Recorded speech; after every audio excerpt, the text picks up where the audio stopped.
What's up, YouTube? This is Bold and Understand, and I'm back here with another video. It's been a hot minute, but I'm about to get into it. So, how can I start this off? Well, let me kick this off with a guy who is obsessed with a certain fighter, a so-called journalist, a dude that just acts and responds like a sore loser. A typical Dallas Cowboy fan. As a matter of fact, he is a Dallas Cowboy fan. And as a matter of fact, the person I'm talking about is no other than Christopher Williams. Here you go again. Not too long ago, the man said Terrence Crawford beat a weight drain, past his prime, car crashed Earl Spence, who didn't look himself in going into the fight.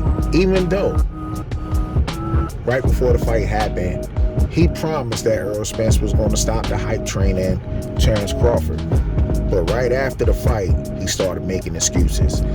So recently, as a couple of days ago, this guy decided to write an article saying that Earl Spence reactivated his mandatory or rematch clause, his rematch clause, and he's looking to get some payback against Terrence Crawford, who happens to have been taking a victory lap for the past month. And if Terrence Crawford is going to win this fight, he needs to get off this victory lap. He didn't, and then he also said that he did not think Terrence Crawford believed he could beat Earl Spence going into that fight. Now, it's obvious this guy, Christopher Williams, is butthurt somewhere. Maybe he tried to get an interview from Terrence Crawford, and Crawford shut his ass down. But at the end of the day, to sit here to constantly lie, get mad, upset because things didn't go your way, you was praying to God that Earl Spence was going to win a match against Terrence Crawford, and it didn't go your way, you decide to make up some bullshit again. And this is pathetic. You're supposed to be a journalist. Instead of giving, an unbiased opinion, you decide to put your bias all out there. Again, this is very sad coming from a guy like this. And this guy had the nerve to use aliases and shit, such as like Alan Fox and, some other fucking names and whatnot, because you could tell when they put the same exact wording, the car crash, weight drain, Earl Spence, it's the same exact fucking wording on that. The man made up so much excuses that he's so mad that Terrence Crawford is getting all the credit that he finally deserves. This is the same guy.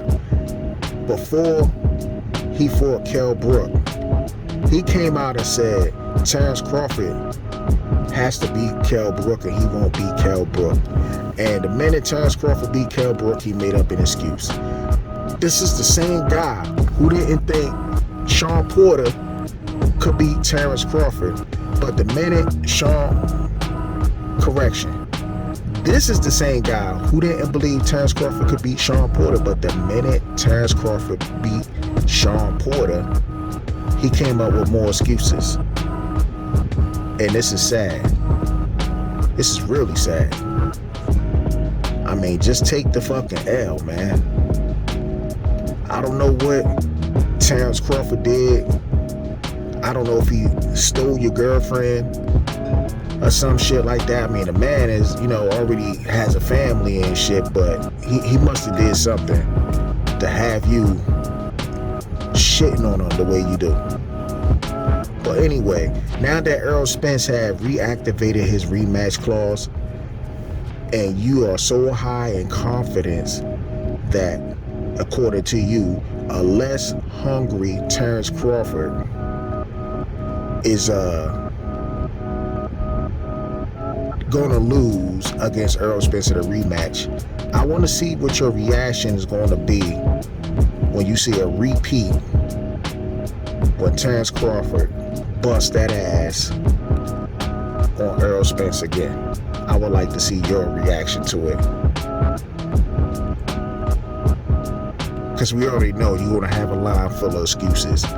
You said Errol Spence is at the right weight.